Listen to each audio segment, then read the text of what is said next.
Hi friends, வாங்க இன்றைக்கி வீடியோவில் ஒயிட் சாஸ் பாஸ்தா எப்படி பண்ணுறதுன்னு பார்க்கலாமா? என்னடா இது ஒயிட் சாஸ் பாஸ்தான்னு சொல்லிட்டு நார்மல் பாஸ்தா மாதிரி இருக்குதுன்னு சொல்லி நினைக்கிறீங்களா? ஒரு சில பேருக்கு ஒயிட் சாஸ் பாஸ்தா டேஸ்ட் பண்ணணும்னு சொல்லி நினைப்பாங்க. அது ரொம்ப க்ரீமியாக எந்த ஒரு வெஜிடபிள்ஸும் இல்லாததுனால அவ்வளோவா விரும்பி சாப்பிட மாட்டாங்க. அப்படி தான் என்னோடய ஹஸ்பண்டுக்கும் இந்த மாதிரி செஞ்சு கொடுத்தது அவங்களுக்கு ரொம்பவே பிடிச்சது. ஸோ மறுபடியும் செஞ்சு கொடுன்னு சொல்லி கேட்டாங்க. ஸோ வாங்க எப்படி பண்ணுறதுன்னு பார்க்கலாம். ஃபர்ஸ்ட் நான் ஒரு பவுலில் 1.5 லிட்டர் அளவுக்கு தண்ணி வச்சு நல்லா கொதிக்கும்போது 1 கப் அளவுக்கு பாஸ்தா போட்டு நான் நல்லா ஒரு 10 நிமிஷத்துக்கு வேக வச்சு எடுத்துக்கோங்க. உங்ககிட்ட எந்த பாஸ்தா இருக்கோ அதை ஆட் பண்ணிக்கோங்க. இப்போ அந்த வாட்டர் ஃபுல்லாக ஃபில்டர் பண்ணிவிட்டு ஒரு வாட்டி கோல்டு வாட்டரில் நீட்டாக வாஷ் பண்ணி எடுத்து ஒரு சைடில் வச்சுருங்க.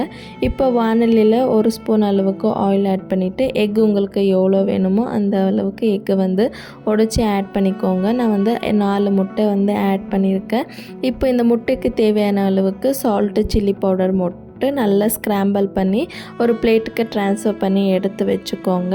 இப்போ அதே வாண்டியில் ஒரு சின்ன க்யூப் அளவுக்கு பட்டர் அண்ட் 2 ஸ்பூன் அளவுக்கு ஆயிலும் ஆட் பண்ணிவிட்டு இது ஃபுல்லாக நீட்டாக மெல்ட் ஆன பிறகு ஒரு 4-5 பல் குட்டி குட்டியாக கட் பண்ணி வச்சுருக்க கார்லிக் போட்டு நல்லா ஃப்ரை ஆகின பிறகு கொஞ்சமாக கருவேப்பிலை, 2 வெங்காயம், அதுக்கப்புறமா காரத்துக்கு தகுந்த மாதிரி பச்சை மிளகா இதெல்லாமே ஆட் பண்ணிவிட்டு நல்லா அந்த வெங்காயம் டிரான்ஸ்பரண்ட் கலர் வர வரைக்கும் நல்லா ஃப்ரை பண்ணி எடுத்துக்கோங்க. இப்போ ஆனியன்ஸ் இந்த அளவுக்கு நல்லா ஃப்ரை ஆன பிறகு இப்போ இதில் வெஜிடபிள்ஸ் ஆட் பண்ணிக்கலாம். உங்ககிட்ட என்ன வெஜிடபிள்ஸ் இருக்கோ அதை குட்டி குட்டியாக கட் பண்ணி ஆட் பண்ணிக்கோங்க. நான் இன்றைக்கி கேரட், பீன்ஸ், கேப்சிகம் இந்த 3 வெஜிடபிள்ஸும் எடுத்துருக்கேன்.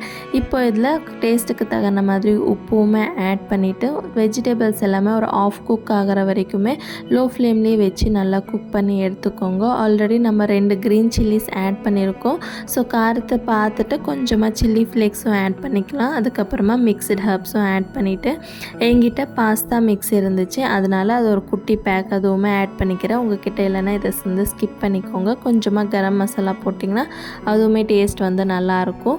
இப்போ இதில் 1 ஸ்பூன் அளவுக்கு கோதுமை மாவும் ஆட் பண்ணிவிட்டு அந்த கோதுமை மாவு மசாலாவோட பச்சை வாசனை போகிற வரைக்கும் நல்லா ஃப்ரை பண்ணி எடுத்துகிட்டு ஒரு குட்டி கிளாஸ் காய்ச்சி ஆற வச்ச பால் ஆட் பண்ணிக்கிறேன். அதுக்கப்புறமா கொஞ்சமாக தண்ணியும் ஆட் பண்ணிவிட்டு நல்லா மிக்ஸ் பண்ணிவிட்டு ஒரு 2 மினிட்ஸ் இப்படியே குக் ஆகட்டும். அதுக்கப்புறமா நம்ம குக் பண்ணி ஆல்ரெடி எடுத்து வச்சுருக்கோம் இல்லையா பாஸ்தா, அதுவுமே ஆட் பண்ணிவிட்டு இந்த மசாலாவோட நல்லா மிக்ஸ் பண்ணிவிட்டு ஒரு 5 நிமிஷம் வேக வச்சுக்கோங்க.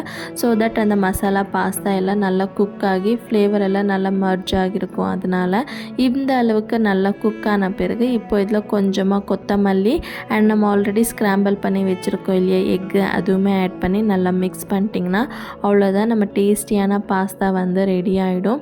இதே மாதிரி உங்களுக்கு கொஞ்சம் க்ரீமியாக வேணும்னா இன்னும் கொஞ்சமாக பால் அதிகமாக ஆட் பண்ணிவிட்டு ஃபைனலாக நீங்கள் சர்வ் பண்ணும்போது கொஞ்சமாக சீஸை துருவி அதை மெல்ட் ஆன பிறகு கொடுத்தீங்கன்னா அதுவுமே டேஸ்ட் ரொம்ப சூப்பராக இருக்கும்.